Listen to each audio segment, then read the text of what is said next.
propaganda yang dilancarkan oleh orang-orang Yahudi. Mereka mengatakan, lihatlah, Muhammad itu pelin-pelan atau berubah-ubah. Dulu kiblat sholat ke arah Baitul Maqdis. Kiblat tersebut sudah tepat karena sesuai kiblatnya Nabi Musa. Mengapa sekarang menjadi bergeser ke arah Ka'bah? Hal ini pasti karena Muhammad sedang rindu dengan keluarganya yang ada di Makkah sana, sehingga ia hadapkan kiblat ke sana. Rindu yang merupakan urusan personal Muhammad, tapi anehnya ia menghubungkan dengan masalah kiblat. Begitulah kira-kira cercaan orang-orang kafir Yahudi Makkah.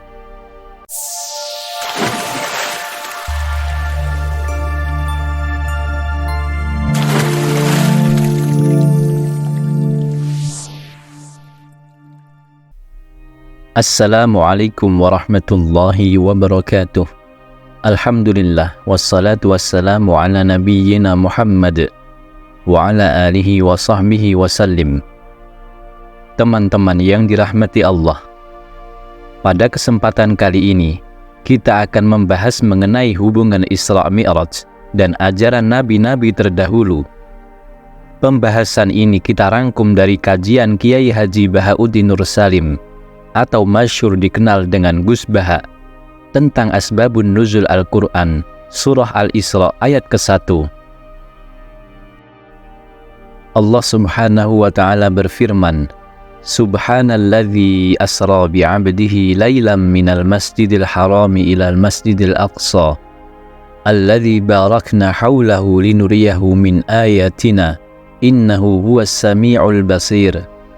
Maha suci Allah yang telah memperjalankan hambanya pada suatu malam dari Masjidil Haram ke Masjidil Aqsa yang telah kami berkahi sekelilingnya, agar kami perlihatkan kepadanya sebagian dari tanda-tanda kebesaran kami.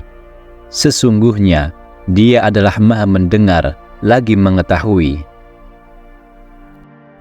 Mayoritas ulama berpendapat bahwa peristiwa Isra Mi'raj itu terjadi sebagai pelipur lara dari Allah Subhanahu wa Ta'ala kepada Rasulullah Sallallahu Alaihi Wasallam setelah beliau mengalami dua kesedihan. Nabi Sallallahu Alaihi Wasallam ditinggal seorang paman bernama Abu Talib yang menjadi tameng atas serangan-serangan kaum kafir Quraisy. Abu Talib adalah bangsawan Arab dari klan terhormat bernama Quraisy. Di tahun yang sama, Nabi Muhammad Sallallahu Alaihi Wasallam juga ditinggal istri tercinta Sayyidah Khadijah, seorang penopang finansial dakwah Nabi Muhammad Sallallahu Alaihi Wasallam. Periode Makkah adalah masa tersulit bagi Nabi Muhammad Sallallahu Alaihi Wasallam. Beliau mempunyai status sebagai minoritas dan kehidupan sehari-harinya dikucilkan oleh Arab Jahiliyah. Satu-satunya orang yang bisa menggaransi hidup Nabi Muhammad Sallallahu Alaihi Wasallam adalah pamannya, Abu Talib. Kemudian secara kasta sosial, kekuatan Nabi Muhammad Sallallahu Alaihi Wasallam ditopang oleh istrinya, Sayyidah Khadijah. Dengan ditinggal wafat kedua orang yang menyokong Rasulullah Sallallahu Alaihi Wasallam ini, tahun ini dikenal dengan Amul Huzni atau tahun duka cita. Secara psikologis, manusia normal atas dua musibah yang beruntun tersebut menjadikan kejiwaan Nabi Sallallahu Alaihi Wasallam terguncang. Keguncangan psikologi Nabi Muhammad Sallallahu Alaihi Wasallam bersumber dari masyarakat Arab kala itu yang sudah terlanjur terdikte oleh propaganda Yahudi dan Nasrani. Orang-orang kafir Makkah adalah orang-orang bodoh yang mudah dikelabuhi oleh tokoh Yahudi dan Nasrani saat itu. Karena pemuka Yahudi ini yang dijadikan sumber konsultasi masyarakat Arab, mereka menjadi yakin atas doktrin mitos yang dihembuskan. Apa mitos itu? Mitosnya adalah tidak mungkin jika ada nabi yang lahir di luar garis keturunan Bani Israel. Nabi-nabi itu tidak jauh-jauh dari Palestina.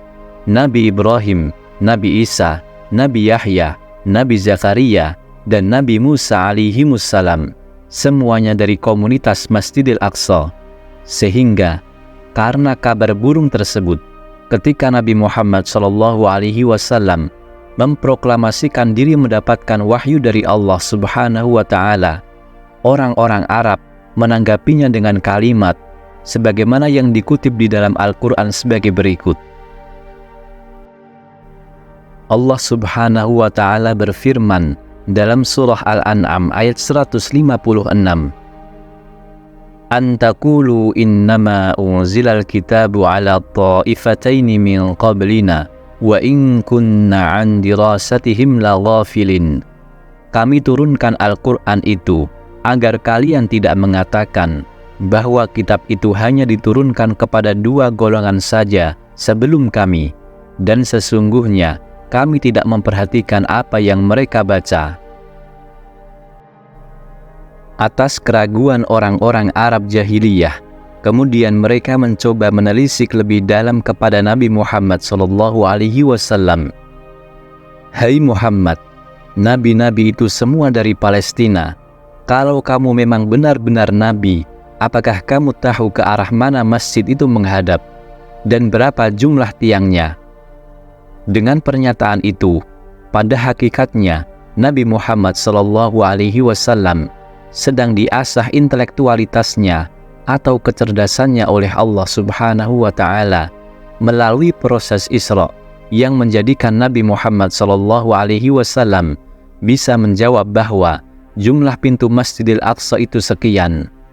Wajah dan perilaku Nabi Musa begini, wajah Nabi Ibrahim itu begini, sekaligus memberikan pemahaman kepada kita bahwa para nabi selain diuji secara fisik seperti diludahi, sholat dilempari batu, kotoran, dan lain sebagainya, mereka juga diuji secara intelektualitas, secara kecerdasan. Ujian intelektual Nabi Muhammad SAW dimulai dari periode Makkah sampai Madinah. Para rahib Yahudi sering menanyakan hal-hal yang menurut mereka hanya akan mampu dijawab oleh orang yang benar-benar utusan Tuhan. Apabila tidak utusan Tuhan, pasti tidak akan mampu menjawab. Seperti pada suatu saat ketika Nabi Muhammad SAW ditanya, makanan apa yang dikonsumsi pertama kali oleh penduduk surga? Dan mengapa jika ada orang yang mempunyai anak, anaknya bisa mirip kepada bapak atau ibunya? Serta aneka macam pertanyaan lainnya. Pertanyaan yang dilandasi keraguan oleh masyarakat Arab pada masa itu sebenarnya hanya bermotif politis. Mereka hanya mempunyai satu tujuan, yaitu mendelegitimasi kenabian baginda Rasulullah SAW. Namun faktanya menunjukkan bahwa Nabi Muhammad SAW tetap tidak jauh-jauh dari komunitas nabi yang berada di Palestina. Kata Israel dalam bahasa Al-Quran menunjukkan anak keturunan Nabi Ya'qub alaihissalam. Israel tersebut bukanlah Israel sebagai sebuah negara seperti yang kita ketahui sekarang ini. Israel sebagai negara itu baru beberapa tahun terakhir setelah diberi kemerdekaan oleh Inggris. Di antara salah satu keturunan Nabi Ya'qub alaihissalam ada yang namanya Yahuda. Dari keturunan itu menjadi cikal bakal Bani Israel. Begitu pula Nabi Muhammad SAW. Beliau tidak jauh dari Bani Israel. Nabi Muhammad SAW, kalau dirunut, merupakan keturunan Nabi Ibrahim alaihissalam. Nabi Ibrahim alaihissalam memiliki dua putra, yang satu Nabi Ismail. Ia ditinggal Nabi Ibrahim saat masih bayi di samping Ka'bah. Kisah ini dijelaskan dalam surah Ibrahim ayat 37. Allah Subhanahu wa Ta'ala berfirman, Rabbana inni askantu min dzurriyyati biwadin ghairi dzi zar'in 'inda baitikal muharram. Rabbana liyuqimus salata faj'al af'idatan minan nasi tahwi ilaihim warzuqhum minas thamarati la'allahum yashkurun. Wahai Tuhan kami, sesungguhnya aku telah menempatkan sebagian keturunanku di lembah yang tidak mempunyai tanaman-tanaman di dekat rumah Engkau Baitullah yang dihormati. Ya Allah ya Rabb, kami yang demikian itu agar mereka mendirikan sholat, maka jadikanlah hati sebagian manusia cenderung kepada mereka, dan beri rizkilah mereka dari buah-buahan, mudah-mudahan mereka bersyukur. Dari Nabi Ismail alaihissalam yang menjadi putra Nabi Ibrahim alaihissalam, kemudian lahirlah generasi-generasi berikutnya, di antara seseorang bernama Adnan. Adnan mempunyai keturunan-keturunan hingga Nabi Muhammad SAW, sebagaimana dikisahkan dalam kitab Al-Barzanji. Wa Adnanu bila raibin inda zabil ulumin nasabiyyah ila zabihi Ismail nisbatuhu wa muntaha. Tanpa diragukan, Adnan mempunyai nasab secara genetik kepada Nabi yang pernah disembelih bernama Ismail. Fakta bahwa Nabi Muhammad SAW menjadi keturunan Nabi Ismail alaihissalam sebenarnya diketahui oleh pemuka Yahudi dan Nasrani. Namun mereka ingin menggagalkan kepercayaan bahwa Muhammad itu Nabi. Hal ini juga mendorong mereka berbuat licik, yaitu dengan cara memanggil Nabi Muhammad SAW yang keturunan klan bangsawan, namun dipanggil dengan panggilan Muhammad bin Abi Kabsyah, yang berarti anak pengembala kambing. Orang-orang Arab jahiliyah tahu kalau Nabi Muhammad SAW itu keturunan bangsawan besar Arab dari klan Quraisy. Panggilan sebagai putra Abdullah bin Abdul Muttalib otomatis menaikkan strata sosial beliau di mata masyarakat Arab jahiliyah. Hal ini dihindari oleh orang-orang kafir Quraisy. Di satu sisi, secara fakta, ketika Nabi Muhammad SAW kecil, memang beliau pernah diasuh oleh pengembala kambing, yang kemudian tercatat sejarah bahwa Nabi Muhammad SAW kecil pernah mengembala kambing yang terbawa secara naluri alamiah basyariahnya dari rutinitas perawatnya saat Nabi Muhammad SAW masih kecil. Pengembalanya bukan ayahnya sendiri, yaitu Sayyiduna Abdullah. Sayyiduna Abdullah meninggal saat Nabi Muhammad SAW masih di kandungan ibunya, Sayyidah Aminah. Hal itu dijelaskan dalam surah At-Taubah ayat 32.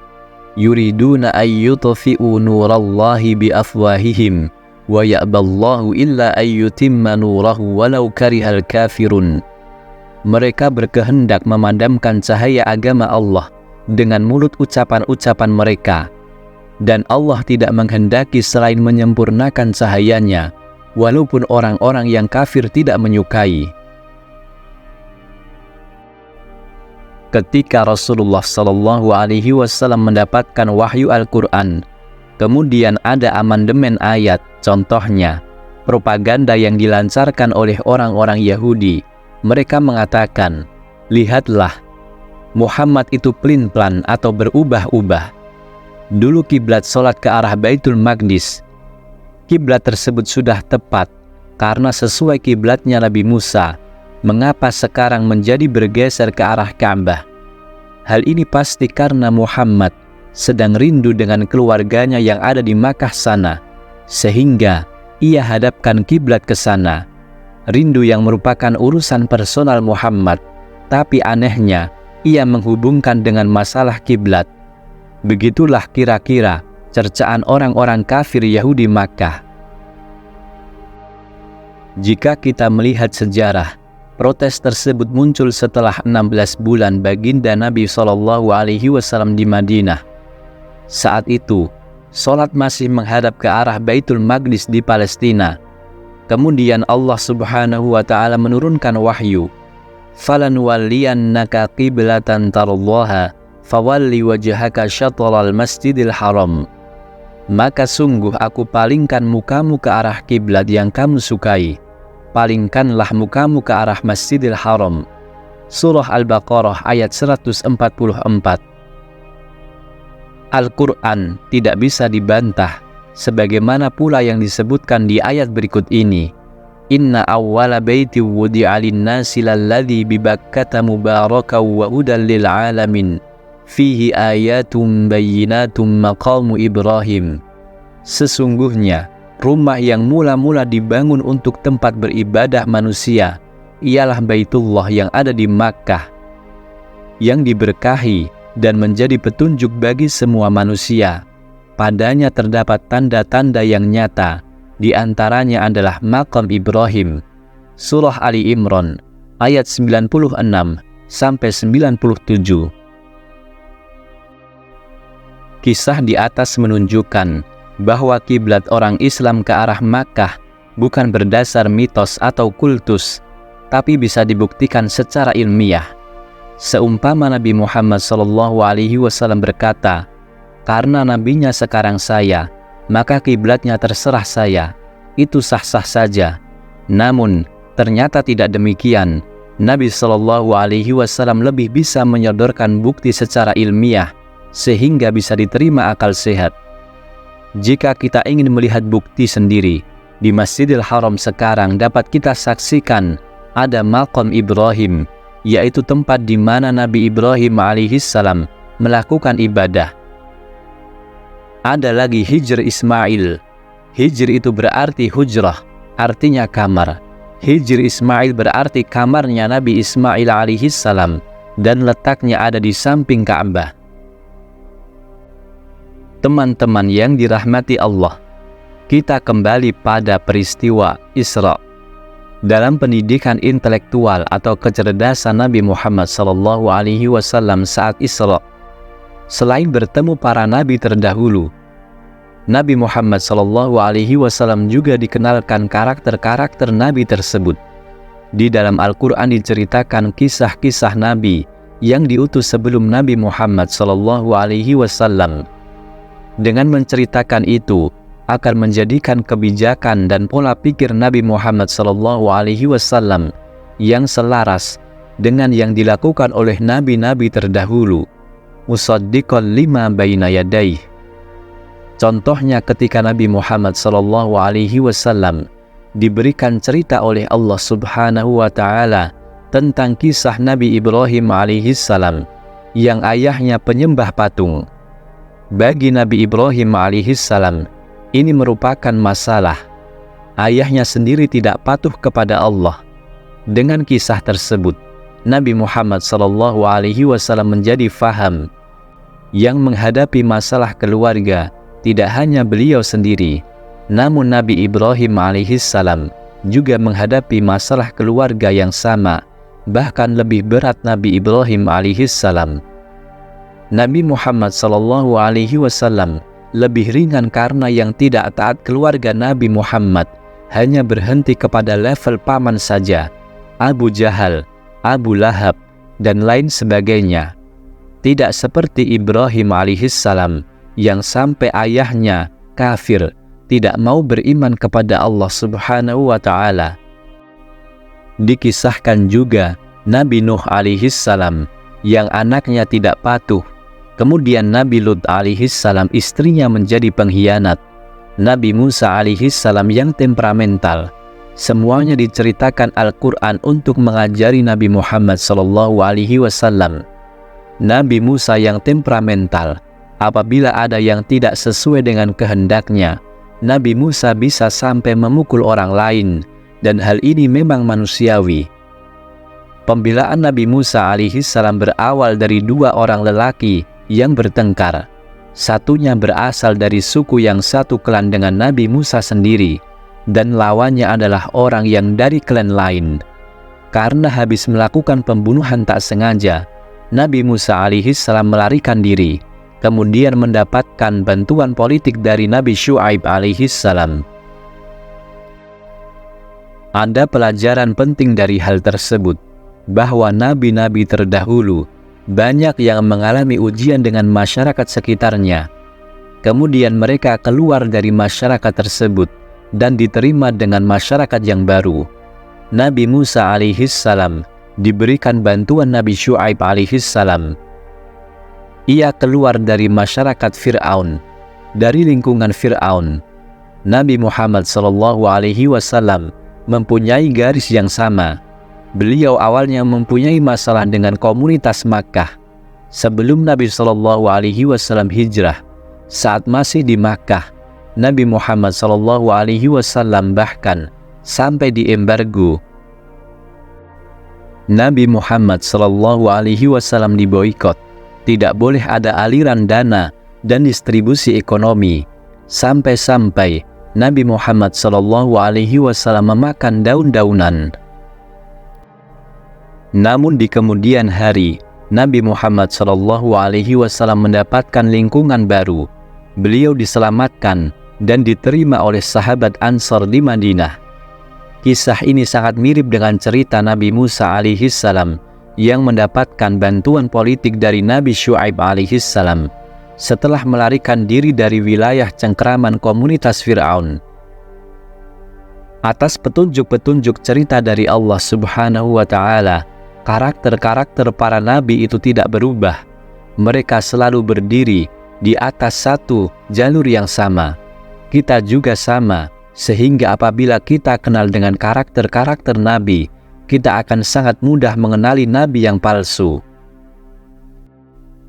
Teman-teman yang dirahmati Allah, kenapa di dalam Al-Quran itu sering dikisahkan cerita-cerita nabi terdahulu secara berulang kali?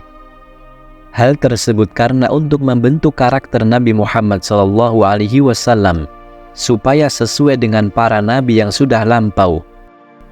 Ada satu riwayat yang menjelaskan bahwa Nabi SAW saat di Palestina, pada saat menambatkan tali buruknya, tempatnya sama persis dengan tempat yang dibuat para nabi-nabi terdahulu menambatkan keledai atau tunggangan yang lainnya. Tradisi ini berlangsung dan turun-temurun antar nabi. Begitu pula saat Mi'raj, tempat naiknya Rasulullah SAW ke langit, juga sama yang dibuat naik para nabi yang telah lampau. Teman-teman yang dirahmati Allah, inilah kisah hubungan antara Isra Mi'raj dan ajaran-ajaran nabi-nabi terdahulu. Semoga kita bisa mengambil hikmah dan manfaat.